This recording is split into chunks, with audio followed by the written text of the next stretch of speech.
لحظة طبعاً سنة كان يفيدوا كده لا يكون باللودان واحد تدرات اللي يكون وعادي لما كذا يجيبين يسار بسيجا دارهان إذا ما سجار هو طبعاً هذا أردت نكمل مقولة دارهان أكثر من ذيك تربون كما تشرح ولا يفيدوا بابور وده برحلة حركة صومالية وحنا كمثال وحيابها أي إذا ما يتوقف وقاتين وأنا سيدا لو إلالية ذاتك قارك عم ذاتك مهمك إيه دولتي تدرسون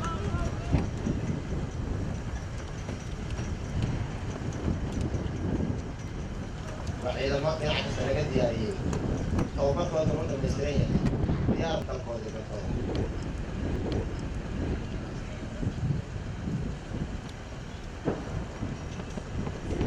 وصف الدفاع وقال إنه ملح حكم ملح وصف أو قطع صغير في الدفاع وقال إنه ذكر حكم ملح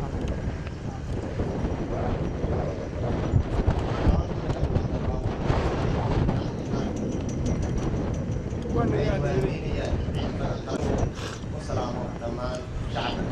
السورية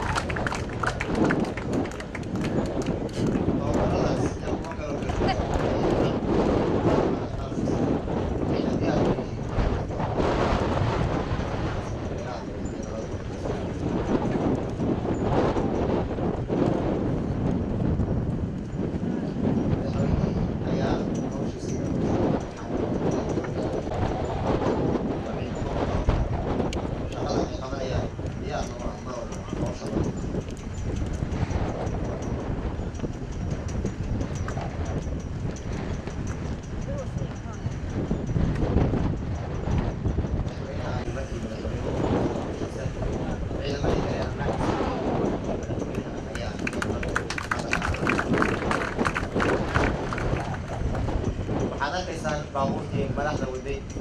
oo dhaqaaqday waxaad arkaysaa kooxaha ka tirsan argagixisada oo isku dayay inay dhibaato u geystaan madaxweynaha iyo wafdigii la socday waxaad arkaysaa baabuurkii madaxweynuhu la socday oo ka badbaaday argagixisadana waxay isku dayeen inay waxyeeleeyaan baabuurtii kale ee madaxda qaranka ay la socday argagixisada ayaa isticaab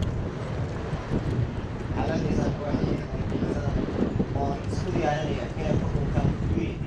si ay uga badbaadaan qabashada iyo in gacanta lagu soo dhigo xukunka wiil si ay uga badbaadaan qabashada iyo in gacanta lagu soo dhigo ciidamada xoogga dalka Soomaaliyeed gaar ahaan ciidamada sida gaarka u tababaran waxaad arkaysaan laba baabuur oo saaran yihiin ciidamada qaranka sida oo u soo dhacday goobtii wax ka dhaceen hal mar ayay wada degeen iyagoo koox-kooxa waxayna isku diyaarinayaan inay gacanta ku soo dhigaan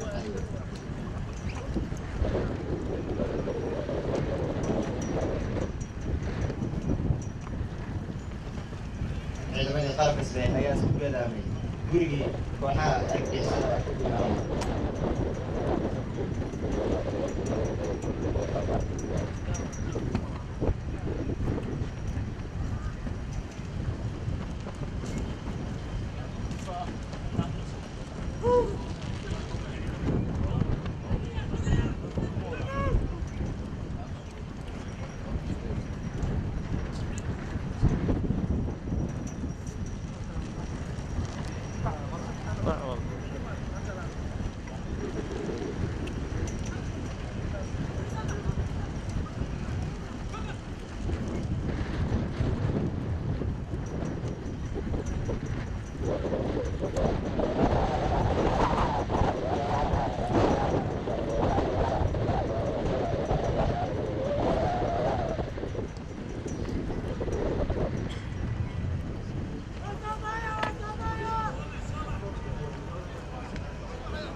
هذا كيسان ciidamada qaranka sida oo gacanta ku soo dhigay kooxihii isku dayay inay waxyeeleeyaan madaxda qaranka sidaas ayayna ciidamada qaranka sida Soomaaliya gaar ahaan ciidamada sida gaarka u tababaran qaranka ay waajibaadkooda iyo shaqooyinka maamulka ay u soo baxaan iyagoo marwalba diyaar u ah inay cadowga ugu galaan goobaha uu ku dhimanayo waana sharaf dhammaan ummadda Soomaaliyeed gaar ahaan ciidamada qaranka sida Soomaaliya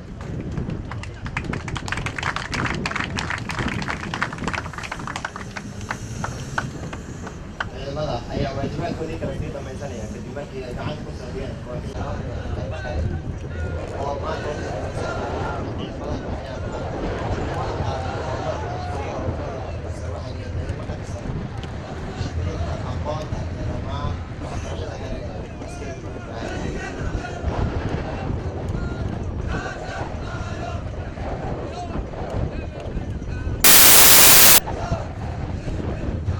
ciidamadani maanta qaranka